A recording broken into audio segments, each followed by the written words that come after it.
नमस्कार दोस्तों, Gayatri agriculture centre में आपका स्वागत है। तो चलिए इस वीडियो के माध्यम से हम आज आपको बताएंगे कि ओ फॉर्म क्या होता है। ओ फॉर्म आपको क्यों ज़रूरत पड़ता है और कहाँ से मिलेगा। यदि आप फर्टिलाइज़र का लाइसेंस लेना चाहते हैं या सीड्स का लाइसेंस लेना चाहते हैं या उसका दुकान खोलना चाहते हैं तो लाइसेंस आपके लिए ज़रूरी है। तो लाइसेंस अप्लाई करने से पहले आपको ओ फॉर्म बनाने की ज़रूरत पड़ेगी। तो वो ओ फॉर्म कहाँ से मिलेगा, उसका यूज़ क्या है और कितने ओ फॉर्म हम बना सकते हैं। तो और कहाँ से बना सकते हैं, चलिए इस वीडियो के माध्यम से हम जानते हैं। तो ये वीडियो बहुत इन्फॉर्मेटिव होने वाला है, तो वीडियो को शुरू से लेकर लास्ट तक देखते हैं। तो चलिए शुरू करते हैं। तो यहाँ पे देखिए एक मैं पीडीएफ खोला हूँ फर्टिलाइजर का, ये ओ फॉर्म है। तो यहाँ पे देखिए, यहाँ पे एक सैंपल है ओ फॉर्म का, जो ओ फॉर्म इशू किया जाता है तो इस टाइप का कुछ ऐसा होता है। तो यहाँ फर्टिलाइजर का मैंने ओ फॉर्म आपको ओपन किया हूँ। यहाँ पे देखिए, ओ फॉर्म को ना certificate of the source form भी बोला जाता है।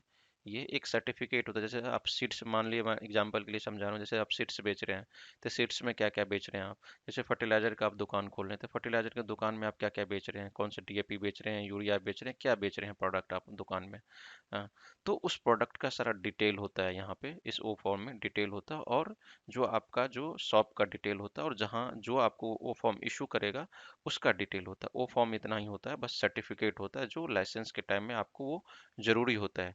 और आपको ये भी जब कहीं वेरिफिकेशन होता है या आपको दुकान पे कोई आता है जांच करने के लिए कि आप कौन कौन सा माल बेच रहे हो, आप क्या बेच रहे हो, तो आप ओ फॉर्म दिखा सकते हैं। तो ओ फॉर्म में आपका जो फर्टिलाइजर का जो भी डिटेल होता है, जो जो फर्टिलाइजर आप बेच रहे हैं वो फर्टिलाइजर का पूरा डिटेल होता है। जैसे सीड्स बेच रहे हैं, सीड्स का पूरा डिटेल होता है और किसने आपको ये इशू किया है वो फॉर्म, वो उसका डिटेल होता है। और आपका जो फार्म होता है या आपका शॉप या दुकान होता है उसका डिटेल होता है। तो ओ फॉर्म में कुछ नहीं होता है, एक सर्टिफिकेट होता है जो आप ये परमिशन देता है कि खाद बीज जो भी आप बेच रहे हैं उसका एक सर्टिफिकेट आपको परमिशन देता है। तो ये ओ फॉर्म आपको होलसेलर आपको देगा। आपको यदि आप एक रिटेलर हैं, रिटेलर के लाइसेंस लेने जा रहे हैं फर्टिलाइजर के लिए, सीड्स के लिए, तो आपको ये होलसेलर प्रोवाइड करवाएगा। यदि आप एक होलसेलर ऑलरेडी हैं तो आपको कौन देगा, ये मैन्युफैक्चर देगा। जो कंपनी फर्टिलाइजर या सीड्स को मैन्युफैक्चर करता है, जो बनाता है, तो वो आपको देगा।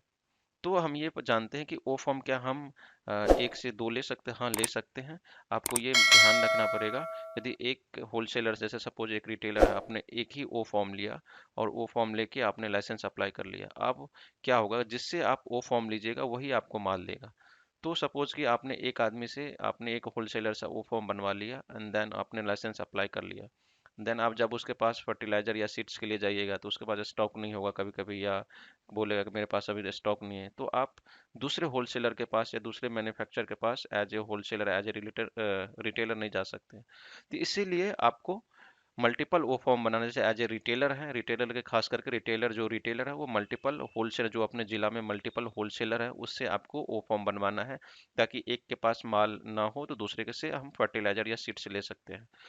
तो आपका ये फायदा होगा कि आपको वेट नहीं करना पड़ेगा कि चलिए कि वही लाएगा, एक ही होलसेलर लाएगा तब उसी से लेंगे। तो आप एक पे डिपेंड नहीं रहना पड़ेगा, आप मल्टीपल लोगों से ले सकते हैं। तो इसीलिए फर्टिलाइजर जब जब आप ओ फॉर्म बनाने जाएं तो आप ये याद रखें कि मल्टीपल होलसेलर, जो आपके डिस्ट्रिक्ट में मल्टीपल होलसेलर है, वो होलसेलर को आप सर्च कर लीजिए। और यदि नहीं होगा तो इसके लिए मैं एक वीडियो बना दूंगा आपको कि होलसेलर कहाँ से हम पता करें। तो उसके लिए मैं एक नेक्स्ट वीडियो बना दूंगा, तो वहाँ से आप जानकारी ले सकते हैं या गूगल से भी जानकारी आप ले सकते हैं। तो जितना भी आपका डिस्ट्रिक्ट का एग्रीकल्चर, सॉरी, जो आपका होलसेलर है, वो होलसेलर से आप वो फॉर्म को बनवा सकते हैं।